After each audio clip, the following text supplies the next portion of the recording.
like, well, I don't understand why my partner can't have an orgasm. I put it in there and I give it to her and I give it to her and I give it to her and I give it. And I'm like, well, that makes sense, right? Just the sliding in and out doesn't work. And then they'll say, my partner, I love her. She doesn't know what she's doing though. When she's on top, she's always like grinding and rocking. She doesn't know what she's doing. And I have to say, no, she knows.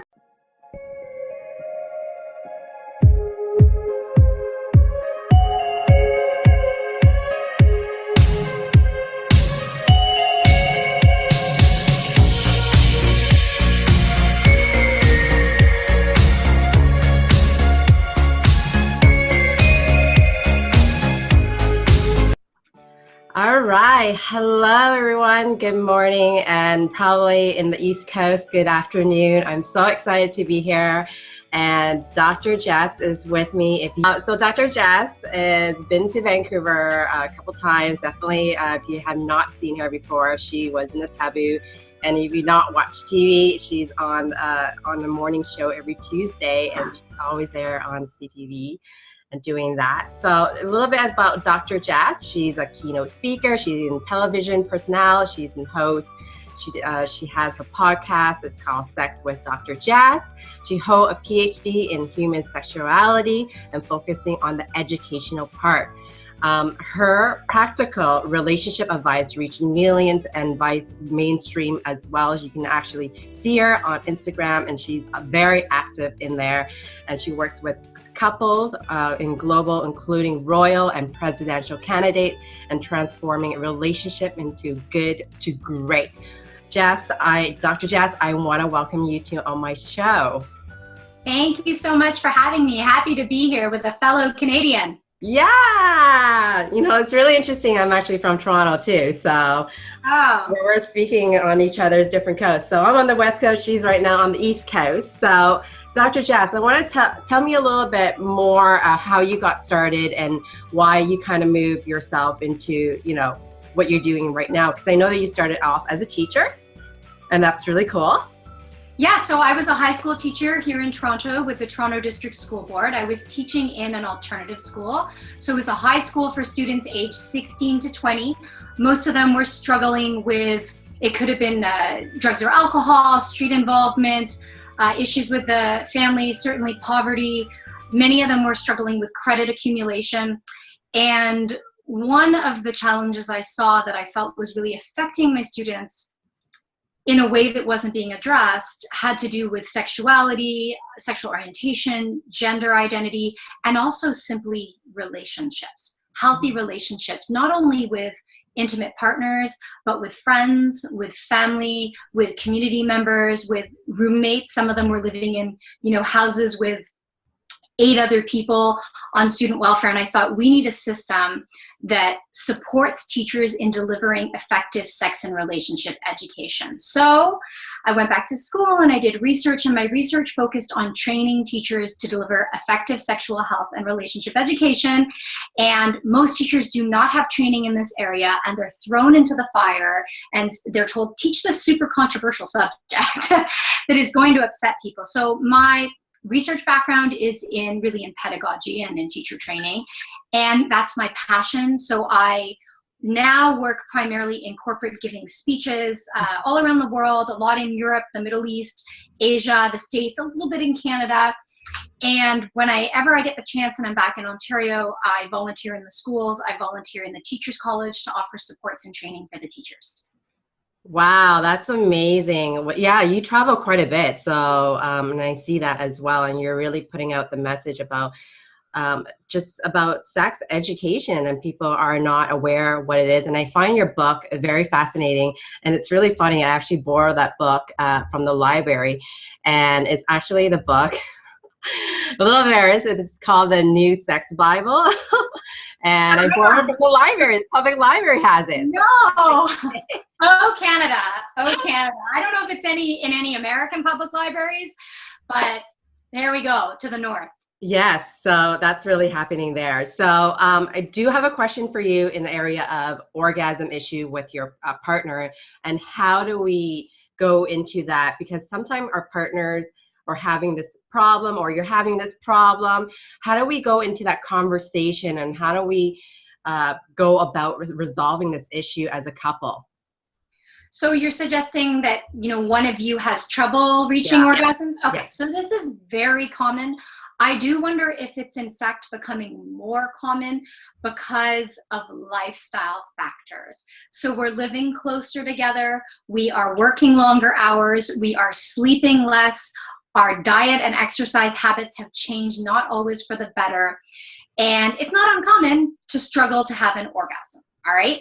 And that's oftentimes because we're distracted, because we're thinking about the kids in the next room, because we're thinking about roommates, because we're worried about a project we have to complete for work the next day. And when you have an orgasm, it's really cool, is they're putting people in MRI machines and they're looking at their brains during sexual arousal and orgasm. And what they found, not only does almost the entire brain seem to light up if you read the descriptions, but the area right behind the left eye shuts down momentarily right at orgasm. So you actually need to let go.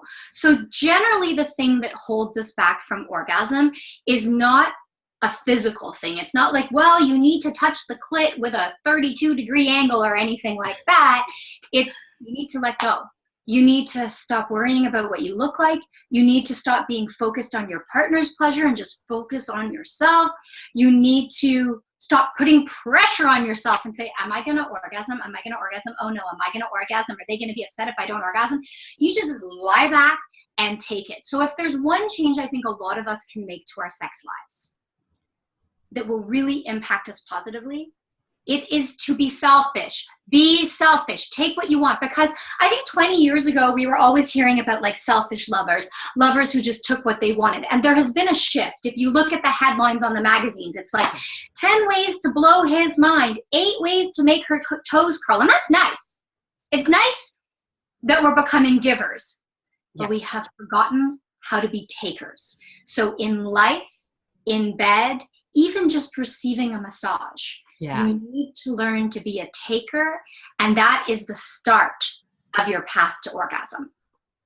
Wow, I think that's so helpful for so many people out there because they're Googling the wrong thing. Right, it's all about someone else's pleasure. How to be, so we've gone from sex as an experience to sex as a performance, right? Like, what do I look like from this angle? Have I checked off all of these positions in the magazine to make sure that I'm not a prude? Instead of just being like, this feels damn good for me, I'm gonna ask for it, I'm gonna take it. So that's the first step. The other piece I think with orgasm issues is just being comfortable with yourself, right? Body image is a big part of it. Like, learn to love your body, spend more time naked, and then the issue of presence and conscious touching. So one of the activities we'll have our clients engage in involves conscious masturbation, where you're just touching yourself and thinking about the physical sensations, learning to be in your body. And that's an exercise anybody can practice. And I think anything you're going to do in bed, it's best to practice it on your own first, right? Like rather than just going into the first game, basketball game, or being thrown into a professional kitchen, you practice at home on yourself before you bring in a partner. And once you get comfortable with yourself, then you can bring someone in. Wow, I think that is so true. It's about like being self-aware of your own body and not worry about the other person. And I think that you really made a strong point about that, is really gaining your own body first. And it's such an interesting part of that. And I think it's very valuable what you just said about having, like, especially resolving the orgasm issue. It's not worry about your partner. Stop Googling about how to get them to do it. It's more like learning about your body, being comfortable in your own skin, and be selfish in a way. Yeah, and we always say like, oh, I can give my partner an orgasm. It's not really about one person giving. Yeah, they're a part of the process, but I've got to let myself orgasm. I have to allow myself to let go. Now, the easy part is the physical part. You got to figure out what feels good for you. Maybe it's a shower head. Maybe it's like a vibrator of sorts. You've got to figure out like the physiology of it, of course, right? Like, I think one of the mistakes we make is we think in hetero relationships, especially, like, I will take a penis, I will put it inside, and here we go, and here we go, and here we go. And that is physiologically not what gets most of us off, right? Yeah. It is rubbing and grinding. And like, if you can recall high school gym class, climbing those high ropes to the ceiling and wrapping your legs around it, that is more likely to produce orgasm than and you can do that. There's nothing wrong with but maybe adjust the angle so there can be some grinding as well. Yes. Yes, that's totally true. I'm going to think of gym class of totally a different way. You know, I sometimes meet people who will say like, well, I don't understand why my partner can't have an orgasm. I put it in there and I give it to her and I give it to her and I give it to her and I give it. And I'm like, well, that makes sense, right? Just the sliding in and out doesn't work. And then they'll say, my partner, I love her. She doesn't know what she's doing though. When she's on top, she's always like grinding and rocking. She doesn't know what she's doing. And I have to say that she knows exactly what she's doing. Ladies just getting hers. Yeah. Not the bouncing up and down. And again, I can't speak for 3.5 billion women. There is great variation, but we do have some hard data as well as anecdotal evidence suggesting that you are more likely to orgasm from that rubbing against the clit, which is often from the outside, although you can also access it from the inside, as opposed to just pure thrusting in and out. I mean, that's the easy part. The hard part is getting out of your head. Yeah. Right? When I've got 18 projects on my mind and I'm thinking about an early morning flight and I'm worried about family who's staying in my house, I'm not thinking, oh yeah, it feels so good when you stroke my inner arm like that. Yeah. Conscious, bring myself back to the moment and say, I'm with someone here that looks really beautiful, that treats me with all this honor and respect, and on top of it is giving me this physical pleasure. Let me close my eyes and feel it. That's the hard part. Yes. And it's totally true. And sometimes we just need to go figure out how do we relax ourselves. And sometimes it could be just having a little wine, just relaxing, reading a book, taking a bath. Those are the fun stuff that could happen. And it's all about in the mind, right? Orgasm happen all in the mind. Is that true? Yes. Yes. And you have to sign off of social media in order to be present as well, right? Like we're taking our phones to bed, and I've trained myself now finally to not have my phone upstairs in the bedroom. And it's really made a difference, not just to my sex life, because it's not all about sex, but just to my sleep, to my intimacy, how I feel with myself when I go to bed. Yeah, and it's totally true. And that's such a powerful thing that our technology is hurting our sex life. Yeah, and when it could be enhancing it. Like if you're going to bring your phone to bed, at least read some saucy stories or something like that. Relaxation is a real issue I see with couples all across the globe. It doesn't matter if they're in Shanghai or Albuquerque or New York or Dubai. We have trouble being present. And I see this I feel it's a source of bad information or bad advice where they're like, well, you need to relax your partner. You need to rub their shoulders and you need to say these things to them and you need to prime them for sex. And that's often very gendered, with men having to do it for women. And I'm not saying I don't like these things. Those are great things. But hey, if you're not relaxed, it starts with you. It is 80% your job, 90% your job to get yourself into a state where you can enjoy not just sex, but life. Sure, your partner can be 10, 20, maybe some days they are 90% of it, but overall, it is your job to get yourself into a headspace in which you can be relaxed and intimate with yourself before you can be that way with a partner. So this is on you, right? It's not just like, well, you need to do the dishes. Sure, yeah, the household labor division matters, but what are you doing to stress yourself out? Yes, and it's totally true in that area. It's all taking about your ownership and how you control everything within your life. And if your mind is so cluttered and busy, it's just, you're not going to have it happen. And I want to move on to the next topic. Here's a really big question here. What about couples who have, find it very painful having intercourse? And this is non-medical, obviously, we want to be touching base on. So if it's medical, you got to see a doctor personally and talk about this. But we're talking about painful intercourse. How could you resolve that? And what is the best solution in this area? Okay, so there are many reasons why intercourse can be painful. And if you're talking about for the person with the vagina, because that is more common, and if you're talking about a penis going in a vagina, the number one thing you're going to do, and especially if you're in Canada, where you're more likely to have coverage for this, but anywhere, if you have access, see a pelvic floor physiotherapist. Life-changing. A doctor a traditional physician can do a pelvic exam, and I know that my brand is Sex with Dr. Jess, so I really want to emphasize that my background is in education. I don't have medical training. Pelvic floor physiotherapists have training to understand all of the muscles around the pelvic floor. They will not only do a physical examination, but a holistic look at your entire pelvic floor health. 10 years ago, we used to say, do Kegels, do Kegels, do Kegels at the stoplight, do Kegels while you brush your teeth. No, don't do Kegels. In fact, you're not supposed to do Kegels unless you've been told to do Kegels. For some of us, myself included, Kegels are contraindicated. They're bad for me, all right? So see a pelvic floor therapist. Now, if it is a matter of nerves, lack of lubrication, lack of relaxation, lack of arousal, slow down, use more lubricant, find one that you're comfortable with. This is the sensitive skin gel from Astroglide, no alcohol, no glycerin, no parabens, no fragrance, latex tape, all that fun stuff.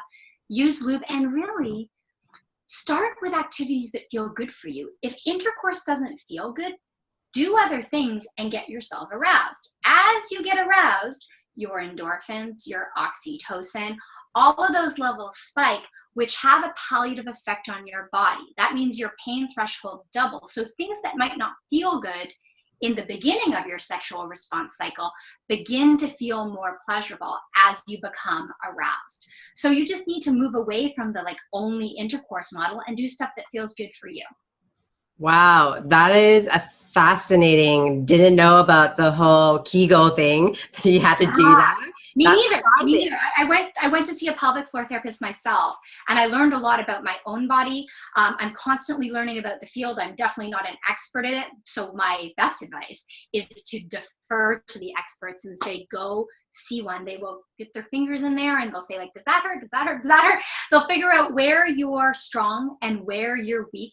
Many of us are hypertonic, meaning we're constantly in a Kegel almost. We're clenching, and I might be oversimplifying that. They can correct me.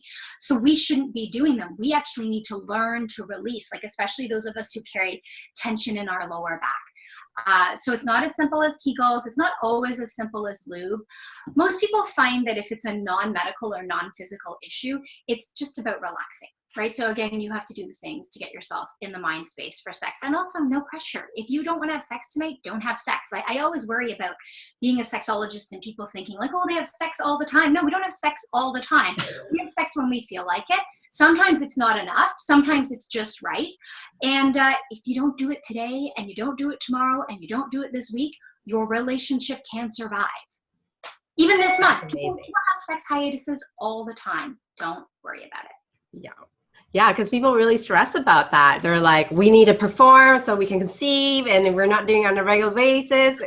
People are saying things out there, I want to bust that myth that, it doesn't take always months and months to get pregnant, and people stress out about it. And they're like, I need to figure out how to relax. I need to conceive. I need to do this and do that. And they really stress their self out about that. Well, sex with the goal of conception is a separate issue. And my advice always is have oral first.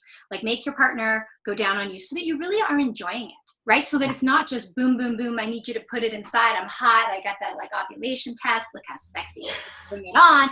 Give each other oral. Give each other pleasure before you get to the act that could potentially result in conception. Yeah, and that's perfectly great. And I think a great topic to be next put on is how to have the sexual desire. If you have sexual desire problems, how do we resolve it? Do we go into the fantasy? Do we lay back? Do we imagining things? Do we want to go and watch other things? What do we do?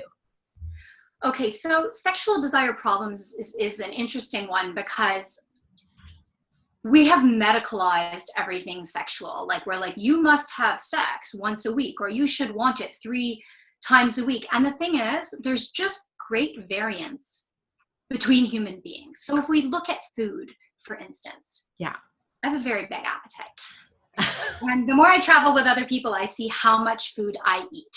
And people seem to think it's a lot, but it's healthy for me.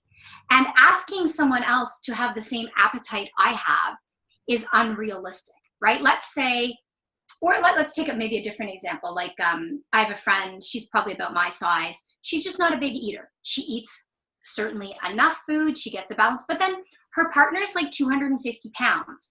So of course her partner eats more than her. And if I were to say like, nope, you guys need to meet in the middle and eat the same amount, that's ridiculous. And that's what happens with sexual desire. We have this idea that you must want it this much. So first and foremost, wherever you're at, it's only a problem if you and your partner decide it's a problem, right? It's only a problem if it's causing strife or distress in your life or in your relationship.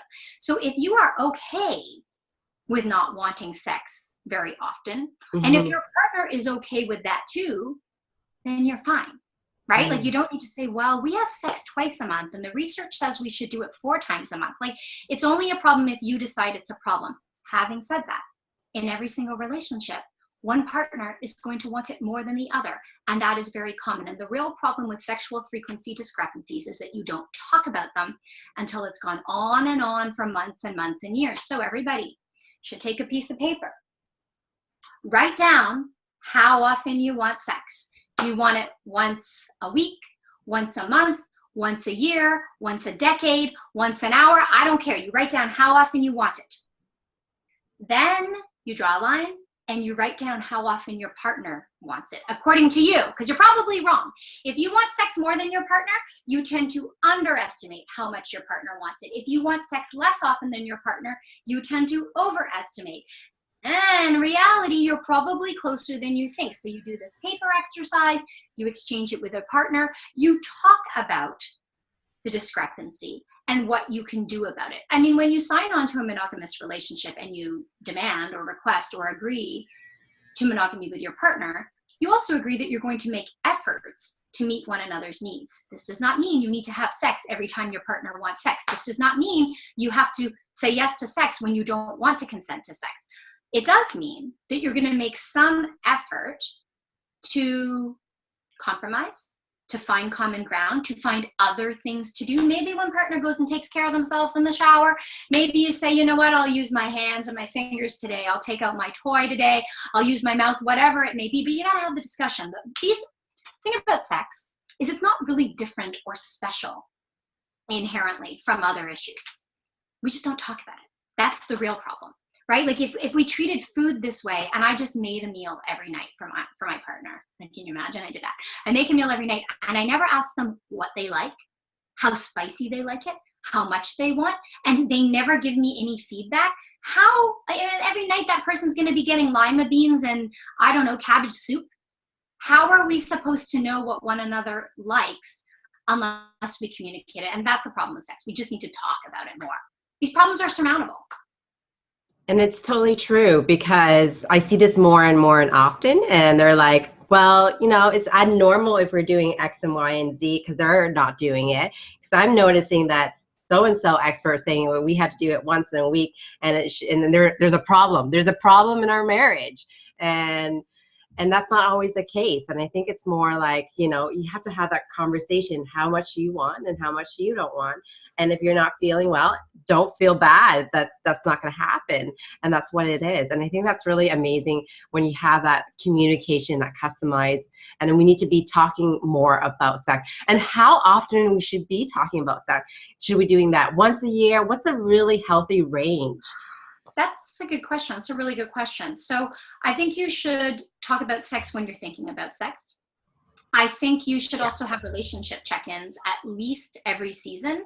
And it doesn't need to be an hour-long meeting, but I do think it's important to just sit down and say like how you're feeling in the relationship, not just about sex, okay? So I'm a sexologist, but most of my work is talking about relationships and communication and kindness and gratitude and thoughtfulness and daily interactions. It's not about raw screwing, right? You need that foundation in order to get to the sex. But I think you should have a brief relationship check-in at least once a season. And, you know, we have research that says that, for instance, having sex once a week is kind of the optimal in terms of correlation, positive correlation with happiness levels and relationship satisfaction levels. But every person is different, right? There's no perfect, and I know that nobody likes to hear that, especially in media. They want me to say, you need to have sex 1.2 times a week, right? You need to give 0.7 oral sex sessions every month, and it's absurd because what works for one doesn't work for the other. So ultimately you need to talk to your partner, and these conversations are important too. Like, this is an opening for you to say to your partner, hey, I heard this like so-called sexologist, not even a job, parents must be proud, saying that you need to have sex once a week. What do you think of that, about that? And your partner can say, well, actually I want it more than that. And then you can say, okay, like, what can I, and if you're the lower desire partner, you need to think about, what can I do to increase my desire? And if you're the higher desire partner, you need to think about not only what can I do to help my partner, supporting them and increasing their desire, but what else can I do to take care of myself, right? It's not always, you can't have everything you want, right? Just like I want to have chocolate pudding every day for breakfast. I want ketchup chips for lunch. And I can do that sometimes because I'm an adult. And that's what's amazing about being an adult. I can have ketchup chips for lunch, but I probably can't have ketchup chips for lunch every single day without consequence. It's just my mistakes. Yeah, it's totally true, because I think a lot of couples feel awkward and there's a lot of shame of talking about sex, and how you were saying earlier, like, wow, my parents should be proud because I'm a sexologist, right?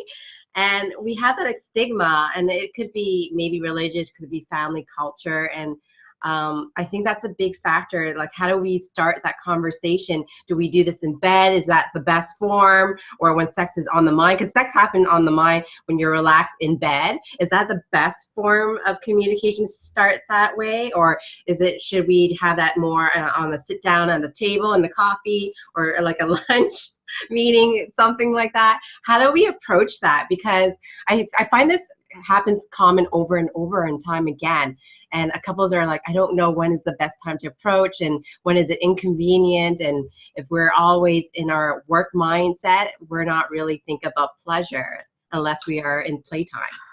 Yeah, so I don't think the bedroom is the ideal place to have these conversations. If it works for you, don't listen to me. You're the expert in you.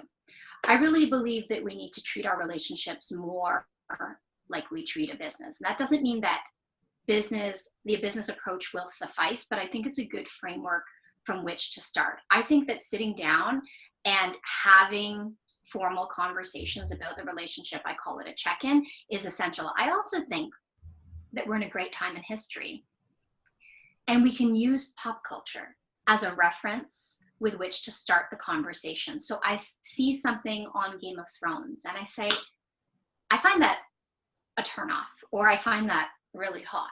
What do you think of that? Or I see something on the news and I say, I really didn't like the way they approached that story. even the language of it made me uncomfortable. Or I see something on Netflix and I'm like, that is how I want you to look at me. See that right there, Don Draper, just do that. And so we use pop culture as a frame of reference to inspire conversations.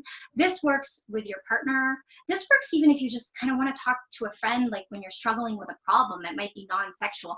This works with children as well, because inevitably, like, you might have a 12-year-old who's watching Degrassi or watching another show, and a topic comes up, and it's what we call, as teachers, of course, teachable moments, right? These are opportunities where you're already engaged. It's not you coming up and having to come up with the words yourself. It's simply, what do you think of that? That makes me feel ... Like, the simple words, if we can just say 100 times, and if we can teach young people. I was on global television this morning talking about how you talk to young people. How do you teach them about relationships? You start as soon as they're talking, giving them the language, giving them the script to say, that makes me feel good. That makes me feel nervous. That makes me feel uncomfortable. If we could just have those words, 4 words, that makes me feel. Or it's so simple. And we're not talking about sex with little tiny ones, okay? We're talking about all interactions, like on the playground when someone says you can't play with them. Do you kick them in the shin? Do you go and pout? Do you, do negative self-talk and tell yourself you suck? Or do you just say, it makes me feel bad that you don't want to play with me? And I'm not saying that solves every single problem and that the immediate outcome is always positive, but in the long run, when you empower young people to develop these transferable communication skills, you're really laying the foundation so that they can have those conversations when they're 6, when they're 16, and when they're 66. And it's totally true. And it's really hard in our society, because we need to be trained as a young age, and as an adult as well, we need to be educated. How do we start that process? And if you've never been taught, it's never too late. And that's what you're really saying here as well. If somebody who's young, you can use the word how you feel, and that would actually resolve a lot of the problem and open the conversation openly, because it's an experience. And that's what you're saying. Yeah, and like these other lines, obviously yes and no are very important, but also like I would rather, right? Like I don't want that, but I'd like this. Mm-hmm. When you think about like a 2-year-old saying that, or a 20-year-old in their very first intimate relationship, it's the same language. And we know from research around, like we call it the IMB approach in sex education, so information, motivation, and behavioral skills, we know that if we let them practice these scripts in the classroom, it produces positive behavioral outcomes outside the classroom, where they're more comfortable communicating their needs, expressing their boundaries, saying yes when they mean yes, and saying no when they mean no. And it's totally true. And that's being on to another topic of squirting. I have someone who asked about squirting, and they're like, is it normal that we always, as a woman, is squirting is a normal thing that we should have every time we're having orgasm? Or is it not? Like, is that's what they're asking. And they're like, is orgasm is required to be squirting, and that's you're having a good time or not? Okay, so that's a really great question. Certainly, squirting is interpreted as a visual cue of orgasm and pleasure, but it's not always. So squirting is a bit of a misnomer, right? Like I always joke that it's not like a Super Soaker 2000 in there that's going to take out an eye across the classroom. Squirting is normal and it's common, but it's not a circus trick, okay? You don't get like 5 extra points and more Monopoly money if you squirt. And squirting is ejaculation. So I think you're talking about female ejaculation here.